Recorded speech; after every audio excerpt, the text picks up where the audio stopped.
اولا انتم راح تتلقاو ترجمه في صيغه معينه.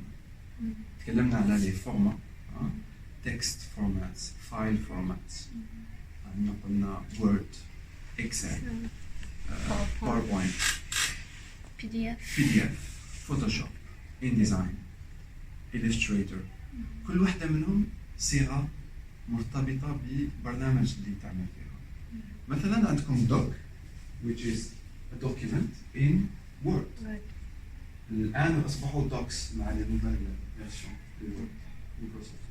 XLS pour Excel، PPT pour راح تعمل على تخلص، أو MemoQ أو Omega T أو any translation memory software. ما هي أول مهمة، أول عملية يقوم بها هذا البرنامج لما نضيف النص؟ تقطيع. نايس. راح تقوم بتقطيع النص، لأن النص يحتوي على جمل، مقطع رقم 1، مقطع رقم 2، 3، 4 إلى غاية نهاية النص. أوكي. المقاطع هذه أين نراها وأين نقوم بترجمتها؟ في مجال محدد اسمه The Translation Editor. Translation Editor يكون يشبه هذا. فعندكم أرقام المقاطع 1، 2، 3، 4 إلى آخره. الخانة الأولى نجد فيها مقاطع النص. الثالثة تخص الترجمة، فنقوم بالترجمة هنا. كل مقطع أصل نترجمه فيما يقابله، وبالتالي فإن الترجمة مع المقطع الأصل مع بعض سيكونان لاحقا وحدة الترجمة. وحدة الترجمة أين تذهب؟ memory database. ذاكرة الترجمة. ذاكرة الترجمة. كيف نقوم بهذا العمل؟ الآن شفنا البيئة، أين نعمل؟ هنا. أوكي. نحتاج إلى مصادر لترجمة هذا النص. ما هي المصادر؟ نتكلم عن الجانب resources, memory, exactly. Or term. So the first one is the translation memory. ذاكرة الترجمة هي الأولى والأهم. ثانية term base. term base هو translation memory تعتبر كمصادر نستعين بها، نسترجع منها أو نستعيد بعضا من المقاطع اللي نضيفها إلى الترجمة حتى تسهل علينا عملية الترجمة. أليس كذلك؟ أوكي. النص الذي عندنا، تخيلوا أن هذا هو النص. مش عارف إذا كانوا واضحين الجمل. This is a sentence. هذه الجملة الأولى. الجملة اللي بعدها this is a new sentence. فراح نترجم. أول مقطع. This is a sentence. هذه جملة. Nice. هذه جملة. أوكي، ترجمناها في خانة الترجمة. ثم نقوم بحفظها. On valide la première unité. Qu'est-ce qui se passe؟ تدخل ذاكرة الترجمة. نشوفوا في السهم تروح للذاكرة. دونك الذاكرة تاعنا يولي فيها une seule unité اللي هي this is a sentence aligned with هذه الجملة. واضحة؟ très bien. Maintenant le deuxième. This is a new sentence. هذه جملة جديدة. نعم. Est-ce qu'il y aura une réaction de la part du système ou pas? Yes. Yes. Which one? هذه جملة. Donc there is a match. Donc, parce que la première, this is a sentence. 1, 2, 3, 4, il y a 4 mots. This is a new sentence. 5 mots. Mais 4 mots de ces 5 ressemblent à une unité qui existe dans la mémoire et qui peut être récupérée. Donc there is a quasi match. إذا هناك توافق جزئي. نعم. Une correspondance partielle. Et ça va être récupéré automatiquement par le système. 80% par exemple, parce que 4 sur 5. ويعطينا هذه الجملة et il va nous indiquer qu'il est هذه الجملة, mais il manque un seul mot qui est new.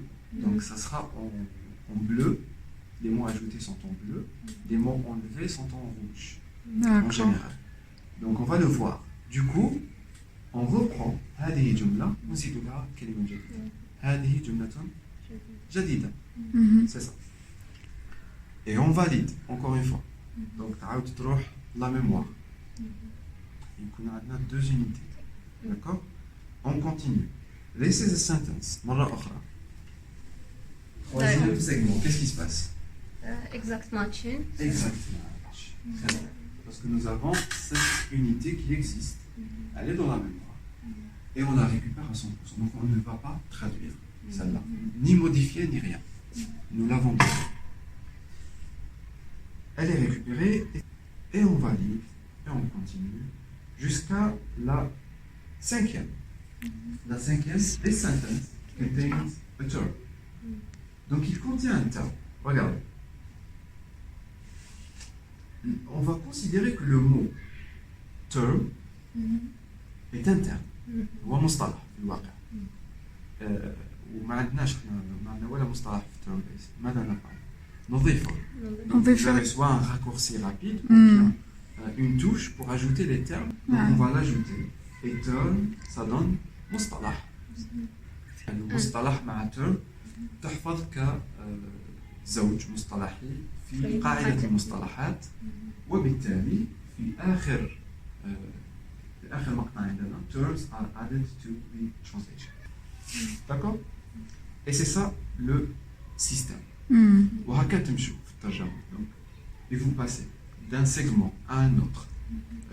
Vous validez, vous récupérez phase match, exact match, no match, vous traduisez.